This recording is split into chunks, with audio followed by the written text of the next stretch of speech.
Hello, my name is Nekilee Hughes, and the topic of my presentation is euthanasia. Euthanasia has been an ethical, moral, and religious discourse since the 5th century. Euthanasia, what is it? Is it legal? Is it ethical? And is it your right? The etymology of euthanasia dates back to the ancient Greek language, and it's a combination of the adjective eu, the noun thanos, and the suffix ia. Put together, it's a gentle, easy death. There are numerous definitions for euthanasia. However, the one I like best is from the Britannica Encyclopedia, in which euthanasia is also referred to as immersive killing, or the act or practice of painlessly putting to death persons suffering from a painful or incurable disease or an incapacitating physical disorder, or allowing them to die by withholding treatment or withdrawing artificial life support measures. There are other definitions of euthanasia as well, such as the painless killing of a patient suffering from an incurable and painful disease or an irreversible coma. Now, before I began this project, I thought euthanasia was just a matter of unplugging a ventilator or administering a lethal injection or cocktail of prescription pills. However, euthanasia is much more complicated and involves various forms and its own set of ethical issues. There are different types of euthanasia. There's voluntary, and this is when euthanasia is conducted with consent, when a person has requested it for him or herself. And then there's non-voluntary, and this is when there's been no request or consent by the person. However, due to an incapacitated state, the decision is made by an appropriate person on the patient's behalf. And then there's involuntary. And this is when euthanasia is carried out despite an expressed wish to the contrary. In other words, the person was asked and they've said they don't want to die, and yet that's carried out anyway. In other words, this is murder. Let's take a look at a comparison between voluntary and non-voluntary. Involuntary is when a person has made the request themselves. An example of this would be a terminally ill person makes the conscious decision to end their own life. A real-life example of this would be Dr. David Goodall. He was mentally and emotionally competent, and he was not terminally ill. However, at the age of 104, he traveled from his home in Australia to end his own life in Switzerland. A scenario of this would be a person has liver cancer and has been living in excruciating pain. They are aware that there are no treatments or medications available at this stage, and the only outcome is death. The patient is coherent and asks their attending physician to prescribe a lethal medication to end their own life.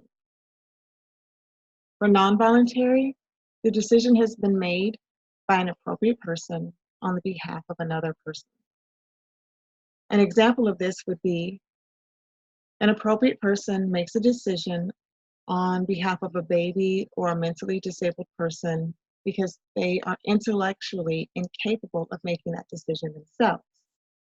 An example of this would be the case of Terry Schiavo, who suffered irreversible brain damage for over 15 years. Her husband made the decision to remove her feeding tube and thereby end her life. A scenario of this would be a person has been unconscious in a constant vegetative state for an extended period of time, surviving only by a ventilator. A family member makes a decision to disconnect the ventilator and end the life of the patient. Now that we've covered the different types of euthanasia, let's take a look at the different methods. There's active and passive. In passive euthanasia, the death is brought about by an omission. In other words, this is when you let someone die, and this can be done by either withdrawing or withholding treatment. Withdrawing treatment would be switching off a machine that is keeping the person alive so that they die of their disease or injuries. Withholding treatment would be not carrying out a surgery that would extend the person's life.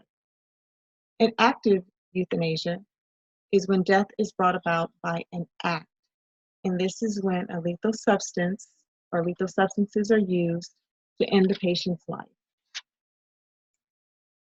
Then there's assisted suicide and euthanasia. And you would say, well, what's the difference? Well, in the United States, one is legal and one is not. Euthanasia is when a doctor directly acts or administers an agent to end a patient's life. This is a hands-on approach by the physician. Assisted suicide is when the doctor assists by providing the means for a patient to self-administer the medication to end their own life. Let's take a look at the history of euthanasia. Euthanasia has been debated all the way back to the 5th century, going all the way back to the Hippocratic Oath, which states, "I will never give a deadly drug to anybody who asks for it, nor will I make the suggestion to this effect." Between the 12th century and the 15th century was the rise of Christianity. And during this time, the disapproval of euthanasia actually strengthened. Between the 17th and 18th century, which was the Renaissance and the Enlightenment era, also known as the age of intellect and reason, people began to challenge the authoritative teachings of the church on all issues, including euthanasia. In the 1930s, during the Great Depression, support actually increased in favor of euthanasia. In the 1970s, the American Hospital Association adopts the Patient Bill of Rights, which recognizes the right of patients to refuse treatment. By the 1990s, the right to die movement in public polls indicated that more than 50% of Americans were in support of physician-assisted suicide. And many of us would probably remember Dr. Jack Kevorkian, who on June 4th of 1990 partnered in his first assisted suicide of his patient, Janet Atkins, in Michigan.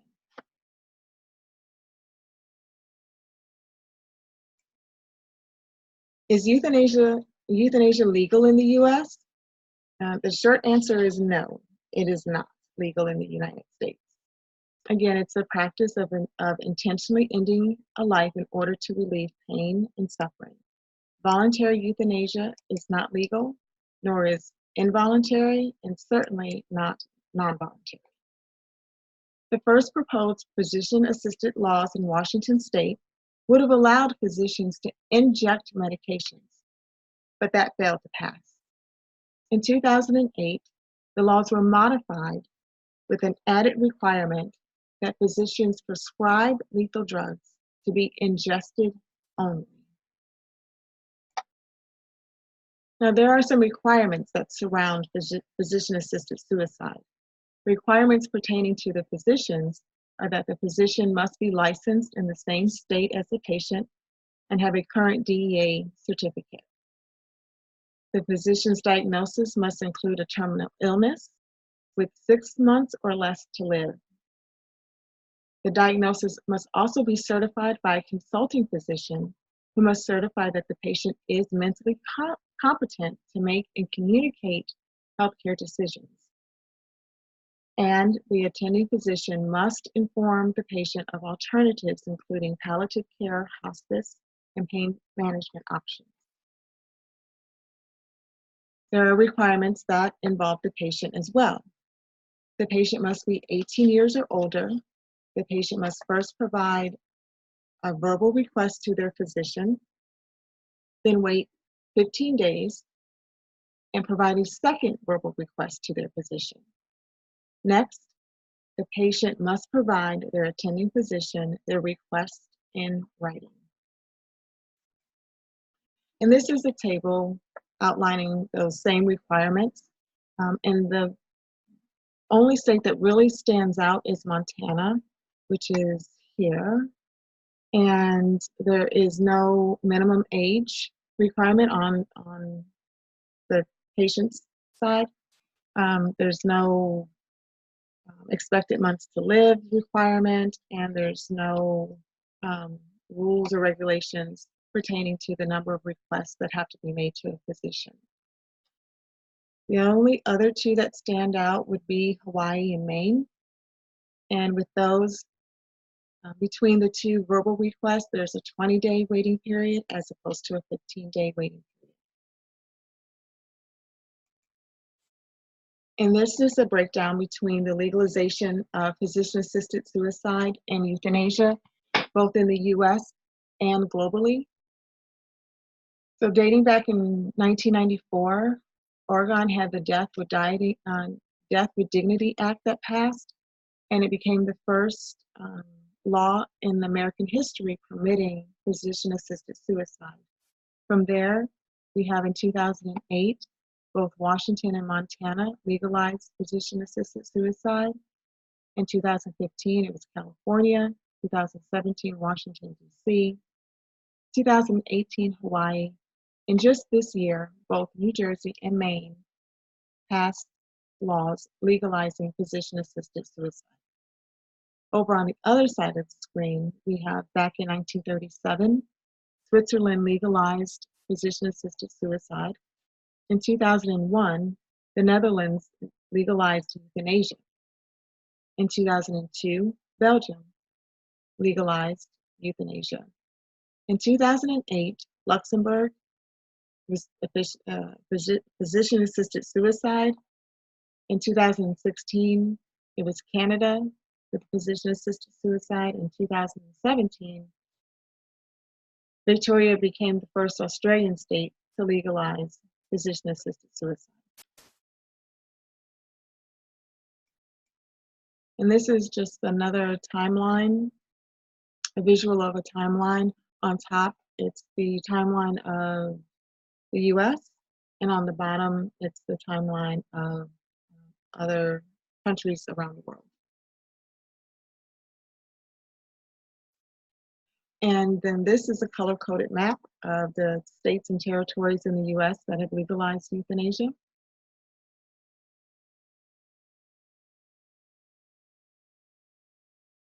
And another way to look at this would be that, I guess, like 1 in 5 states,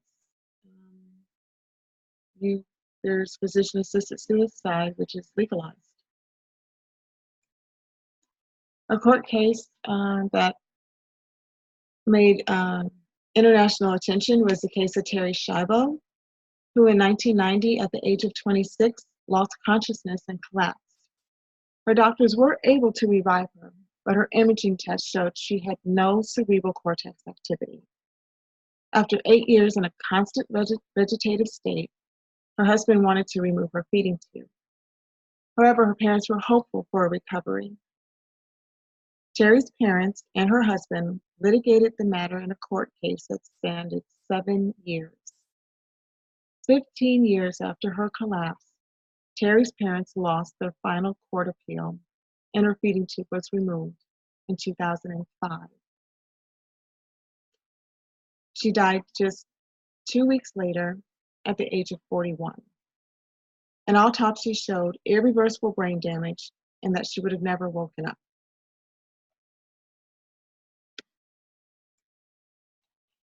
These are some statistics on physician-assisted suicide in the US between 1998 and 2017.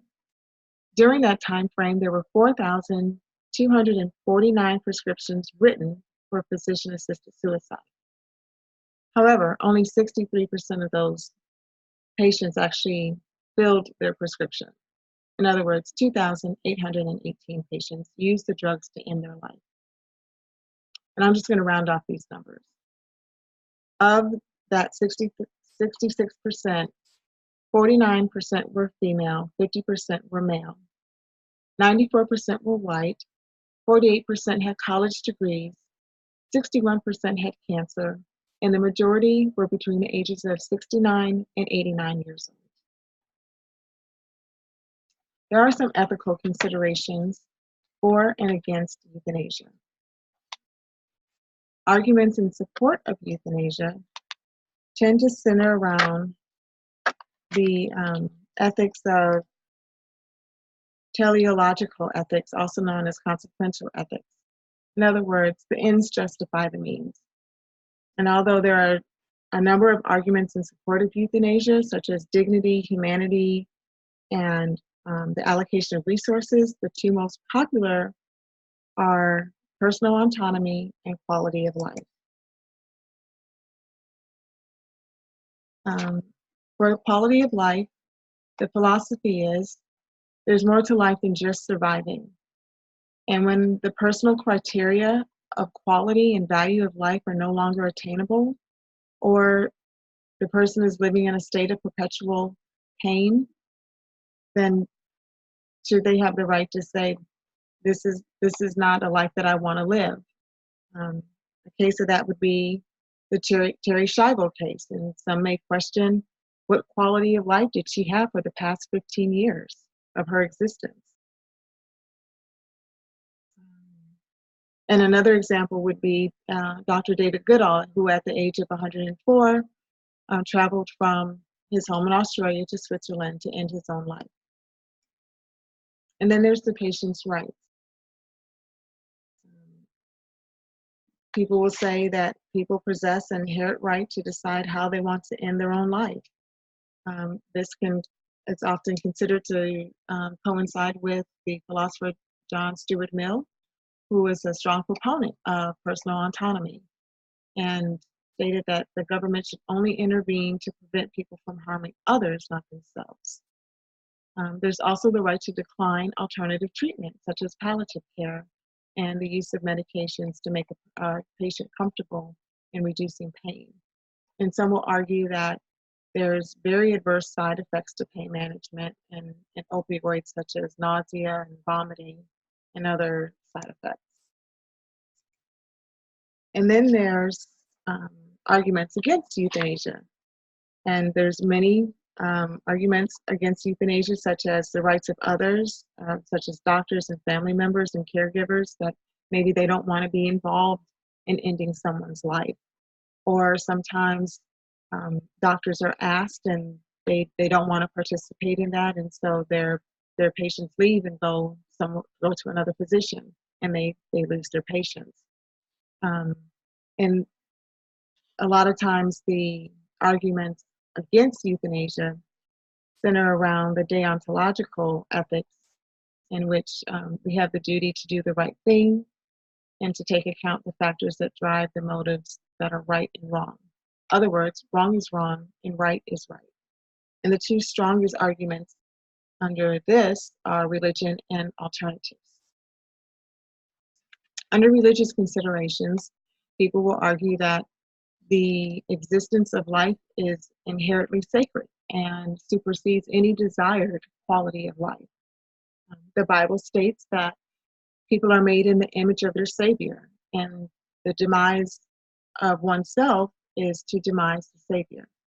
An example of this would be in 1980, the Catholic Declaration of Faith states, "It is a question of the violation of divine law, an offense against the dignity of human person, a crime against life, and an attack on humanity." And then there's alternatives to euthanasia, such as medical advancements in palliative care and pain management. And some will argue that there's been so many advancements in medicine that it has basically rendered the need for euthanasia to be obsolete.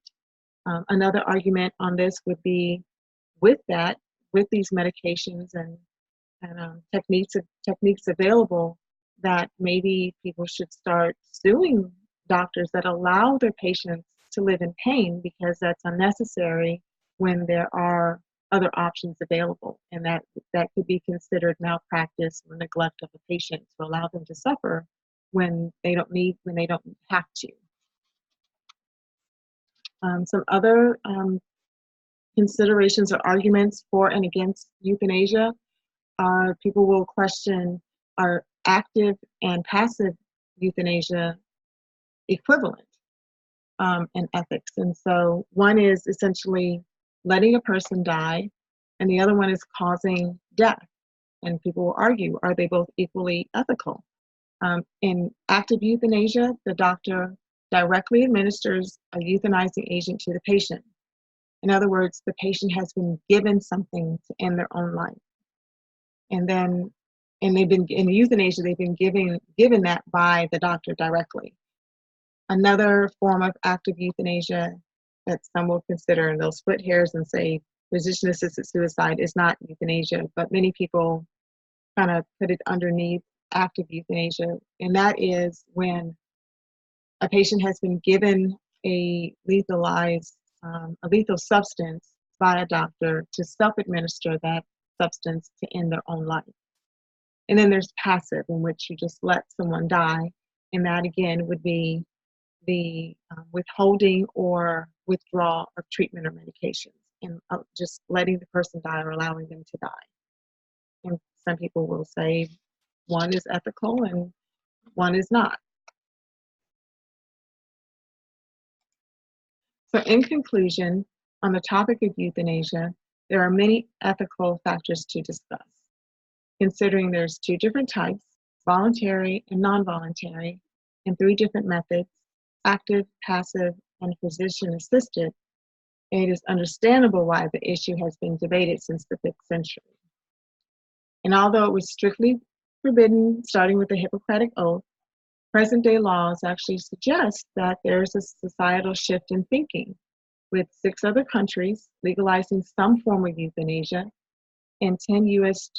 jurisdictions, 8 states and Hawaii and Washington, D.C., all of which have decriminalized physician-assisted suicide. So I hope you've enjoyed the presentation.